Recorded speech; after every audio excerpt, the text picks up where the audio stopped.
ಮಧ್ಯರಾತ್ರಿಯಿಂದಲೇ lorry ಮುಷ್ಕರ. ಎಲ್ಲರಿಗೂ ಪಟು ಕನ್ನಡ ಟಿವಿ ಯೂಟ್ಯೂಬ್ ಚಾನಲ್ಗೆ ಸುಸ್ವಾಗತ ಅಂತ ಹೇಳ್ತಾ ಬಿಡಿ ಶುರು ಮಾಡೋಕ್ಕಿಂತ ಮೊದಲು ಯಾರೆಲ್ಲ ನಮ್ಮ ಯೂಟ್ಯೂಬ್ ಚಾನಲ್ ಮೊದಲು ನೋಡ್ತಿದ್ರಿ ಅವರೆಲ್ಲ ಸಬ್ಸ್ಕ್ರೈಬ್ ಮಾಡ್ಕೊಳ್ಳಿ, ಮತ್ತಲ್ಲೇ ಪಕ್ಕದಲ್ಲಿರೋ ಬೆಲ್ಲೈಕನನ್ನು ಪ್ರೆಸ್ ಮಾಡಿ.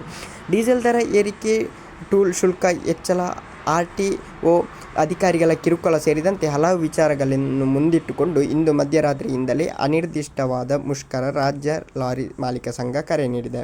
ಸುಮಾರು 6 ಲಕ್ಷಕ್ಕೂ ಹೆಚ್ಚು ಲಾರಿಗಳು ಇಂದು ಮಧ್ಯರಾತ್ರಿಯಿಂದಲೇ ಸೇವೆ ಬಂದ್ ಮಾಡಲಿದ್ದು, ಹಲವು ಸೇವೆಗಳಿಗೆ ಬಿಸಿ ತಟ್ಟಲಿದೆ. 6 ತಿಂಗಳಲ್ಲಿ ಸರ್ಕಾರ 2 ಬಾರಿ ಡೀಸೆಲ್ ದರ ಹೆಚ್ಚಿಸಿದೆ. ಡೀಸೆಲ್ ದರ ಇಳಿಸಬೇಕು ಹಾಗೂ ಹಲವು ಬೇಡಿಕೆಗಳನ್ನು ಈಡೇರಿಸಬೇಕೆಂದು ಸರ್ಕಾರಕ್ಕೆ ಲಾರಿ ಮಾಲೀಕರು ಏಪ್ರಿಲ್ 14ರ ಗಡುವು ಕೊಟ್ಟಿದ್ದರು. ಆದರೆ ಸರ್ಕಾರ ಇದಕ್ಕೆ ಸ್ಪಂದಿಸಿಲ್ಲ. ಹೀಗಾಗಿ ಮಧ್ಯರಾತ್ರಿಯಿಂದಲೇ ಮುಷ್ಕರ ಆರಂಭಿಸಲು ಲಾರಿ ರಾಜ್ಯ ಮಾಲೀಕರ ಸಂಘ ಮುಂದಾಗಿದೆ. ಪರಿಣಾಮವಾಗಿ ಮಂಗಳವಾರದಿಂದ ಅನೇಕ ಸೇವೆಗಳು ವ್ಯತ್ಯಾಸ ಆಗಲಿದೆ. ಓಕೆ ಗೈಸ್, ಮುಂದೆ ಸಿಗೋಣ. ಅಲ್ಲಿವರೆಗೆ ಲೈಕ್, ಶೇರ್, ಸಬ್ಸ್ಕ್ರೈಬ್ ಅಂತ ಹೇಳ್ತಾ love you so much guys. ಹೀಗೆ